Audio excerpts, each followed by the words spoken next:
Season 23 of Apex Legends is finally here, and the meta shook once again. So why don't we create a tier list to commemorate such an occasion? Hi, I'm Drax and welcome to my YouTube video. Make sure to leave a like and subscribe, and we're about to begin. F tier. The lowest tier, which is created for that one specific legend which is single-handedly absolutely horrible, useless, and the worst in the entire game. They won't be able to find a place in the meta anytime soon, and not even a couple of buffs might help them get back. Of course, I'm talking about Seer. Unfortunately, now he's only the mere shadow of what he used to be back in Season 10 during his prime, when he was absolutely dominant. His tactical ability has very little range, doesn't deal any damage, doesn't light up enemies for too long, and it also doesn't interrupt the reviving process like he used to do before, which is unfortunately very ineffective against Newcastle or the Reborn Lifeline. Though the ultimate ability can provide info, its range is very short and it could be easily countered or destroyed. And his perks don't improve anything at all, which is a great shame to see such legends like Seer being completely forgotten and left to dust. E tier. The legends in this particular tier are still pretty bad and not recommended to use, though in case of receiving a buff or a rework, they may have a decent chance at taking a bit of a higher spot. And it's no surprise that Mirage was eventually going to end up here. The times of Bamboozle are already long gone back in the days of Season 5, so playing against experienced players would be very problematic. The holograms in both tactical and ultimate abilities are not too useful, difficult to control, and easy to destroy. Not mentioning the fact that they also have a little bit of delay, which makes them pretty inaccurate. The problem with Mirage is that his kit is overall pretty sensitive and vulnerable. So when he gets buffed, like we saw in Season 5, Mirage shoots to the top of the meta and then falls down into the deepest pit of the forgotten meta even quicker than he rose. Another legend that appeared in the E tier is no surprise again, Ashe. Ashe, I believe, should have been the one to receive rework instead of Lifeline because my god, her kit is absolutely horrendous. The passive ability is useless, the tactical ability, though it provides control, doesn't hold opponents for much longer, although it's fixable with the perk that is available on level 3 of Evo Shield. Although Ashe has a pretty solid ultimate ability that can allow you and your team to rotate quickly and escape the fights with much more ease, it only works in one way. However, in the major perspective and the longer run, Ashe still remains the same weak legend we all knew. D tier. A tier for the legends that were too good for two previous tiers, however still not good enough to end up in the higher ranks.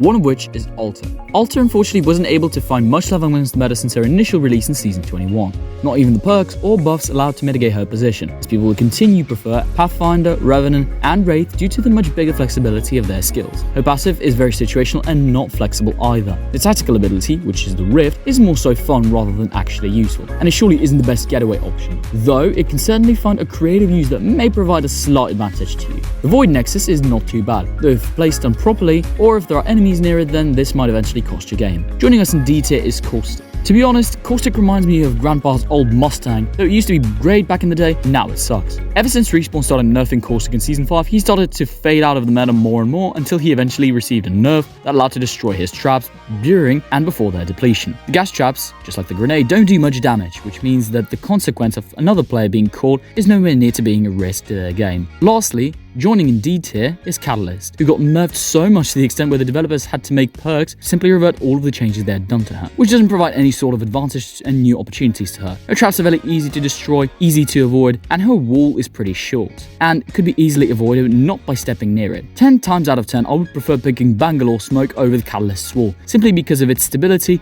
and much bigger ease of use. C tier. We're starting to see some decent legends being located over here, like Bloodhound for instance. They are a simple recon legend with the most easiest and the most practical skills in the game. There haven't been many changes done to them recently, but I do like the addition of the wide crow that has been added a few seasons ago and how the perks play around their abilities. However, when it comes to getting actual intel, there are recon legends that are much easier at this task and they can get much more info, such as Valk, Crypto, or Vantage. Don't get me wrong, Bloodhound is a great starter legend, and they're very good for beginners, but the other characters in their class sadly outshine them easily. Despite his popularity, Octane made it only into C tier. Don't forget that he's a skirmisher, which is the most useless class in the game, and it would make farming Evo points much more difficult without stepping into the fights directly. Unfortunately, there is not much option when it comes to Octane's perks, as there is a clear division between good and awful perks. The main thing about Octane's kit is that majorly it revolves around himself rather than assisting the team. I really like the rework of the jump pad as it allows him to travel for further distances and not receive a speed penalty when redirecting or hitting the ground. Vantage had also made it into C tier. I know some people are going to say that she's at least a B tier character if not higher, but there are still certain issues that I would like to share about her. Firstly, the passive ability. While it does provide information, it doesn't specify much of it, and it's all unnecessary. Secondly, controlling Echo may sometimes be difficult, and you can still be shot pretty easily when using him. In addition to that, his range is pretty short, and he does take a lot of time to fly to the range, time which you may not have in the battle, and it may be crucial. Although I do like the Mini Kraber, as it allows to deal tremendous amounts of damage no matter how far you've gone in the game. Joining us in C tier is Ballistic. I'm really happy to see Ballistic taking a higher spot in the meta since the release of Akimbos in Season 22. Basically, whenever you have a P2020 or a Mozambique, you can move it to the sling, and you will get the second weapon for absolutely free. And when you use your ultimate ability, you're guaranteed to have a golden iteration of that weapon. Not only that, but the perk also allows you to level up your weapons in sling alongside your Evo shield level. While he still has problems that are necessary to work out, such as the time necessary for the burnout to occur using the tactical ability, I still believe that Ballistic has already shown a lot of improvement, which we absolutely love to see. Lastly, in C tier we have Rampart. Not only is she a controller legend, but she's also overall pretty strong, and her get allows to find interesting plays. Her passive ability is pretty good, and additional synergy with LMGs doesn't cancel out the fact that stock LMGs are pretty niche, but it's still a nice detail to have. The only issue with Rampart that I have is that it requires a lot of knowledge and understanding so that it can eventually start paying off and showing great play. Of course the potential is there, but one needs to fully control it before releasing it. B tier.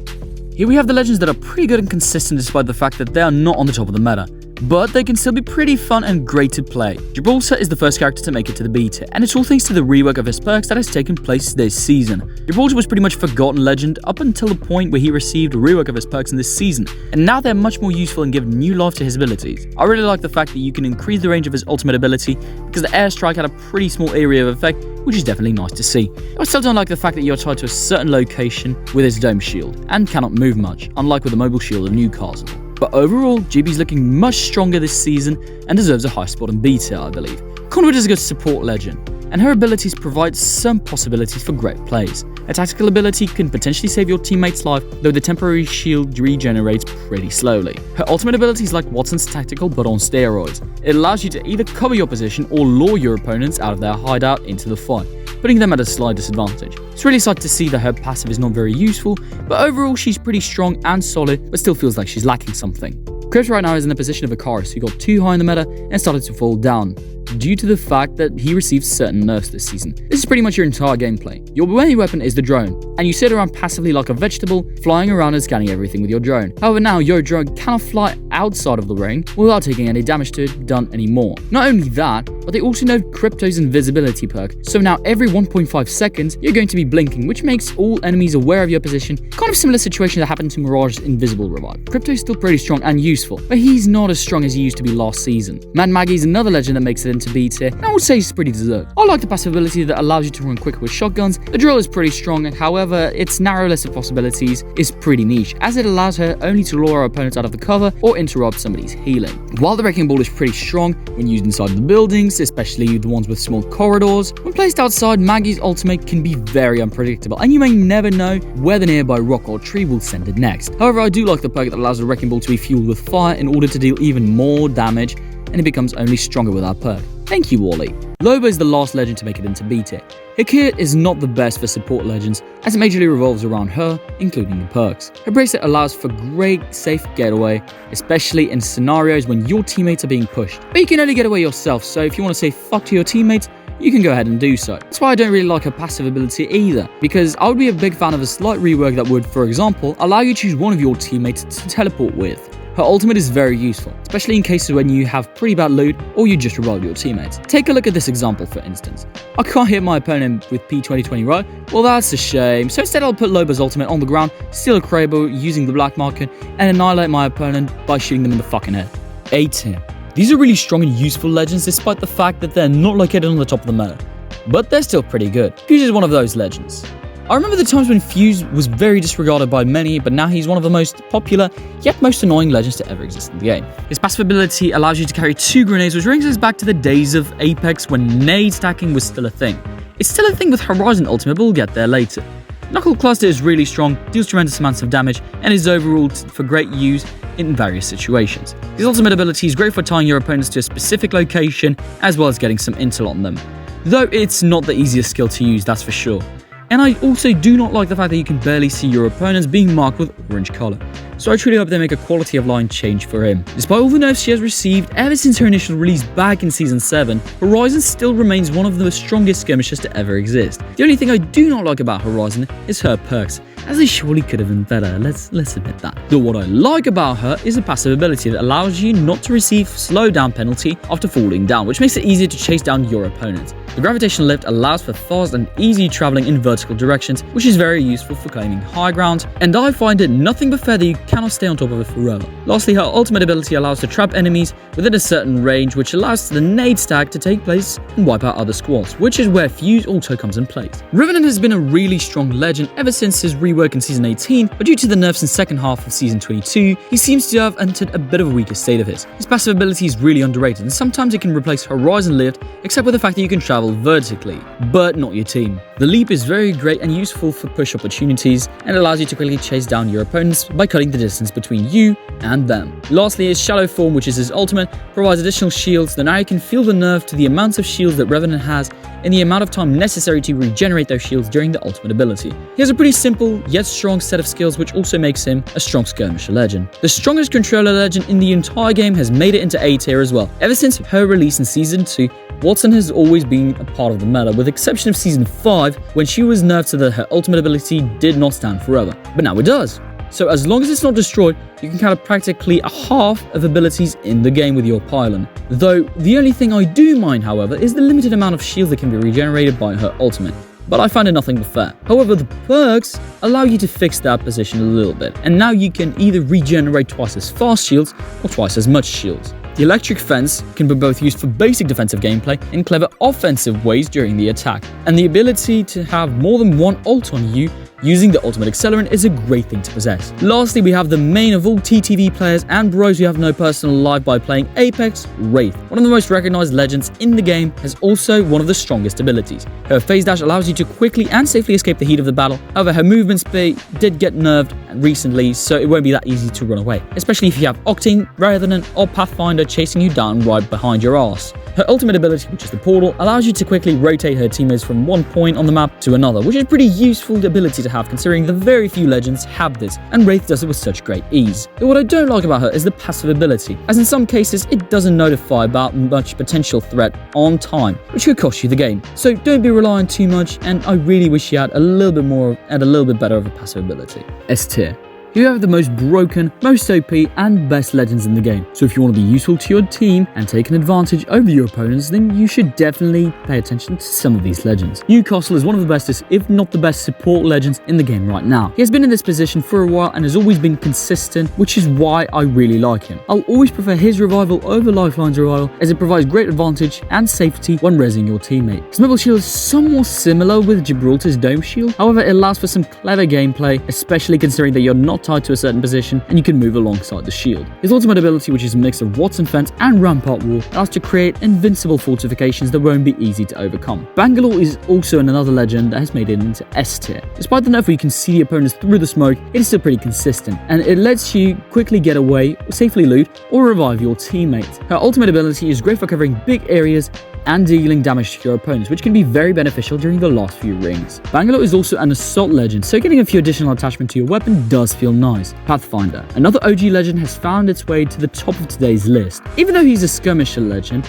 his perks allow him to either scan a survey beacon or a ring console, which is one of the best combinations of perks in the entire game, at least in my opinion. His zip lines are great for rotating to different locations, and with a new perk that allows you to take less damage on power zip lines, it ensures the safety of your teammates and your safety during the transportation. And of course, the grapple hook allows him to either chase down his opponents or get away from them in great ease. He has been at the top of the meta ever since his return after his nightmare that was the Season 6, and he's surely not going away from there anytime soon. No surprise, but Valkyrie has also made it to the top of today's list. Back in Season 9, she used to be OP, then got nerfed again, then was useless, and now she was buffed in the second half of Season 22, and now she absolutely cooks. Scanning through the walls is absolutely brilliant ability while flying, and you can scan all your opponents within the 200-meter range, which is absolutely broken during the last few rings. The missiles also deal good amounts of damage and stun opponents, which can be also really good considering that one of her perks buffs her tactical ability and allows you to shoot more rockets. And of course, how can I not mention the jetpacks that allow her to travel without ever having a need to climb over the walls. Overall, the changes that were done to her last season turned her from an awful legend into one of the truest legends of Apex. And last but not least, here we have the Lifeline Reborn. I really like the fact that Respawn finally gave some attention to Lifeline and made her a better legend. Now, her ult passive ability was finally given to the support legend class, and now she can glide on Doc instead of that. Speaking of Doc, it's definitely nice having him to travel with you without getting any damage whatsoever, because now you don't have to be tied to a specific location while healing, he can travel with you. Although, if Lifeline is going to get nerfed, I believe that there's going to be a nerf that allows people to shoot down Doc.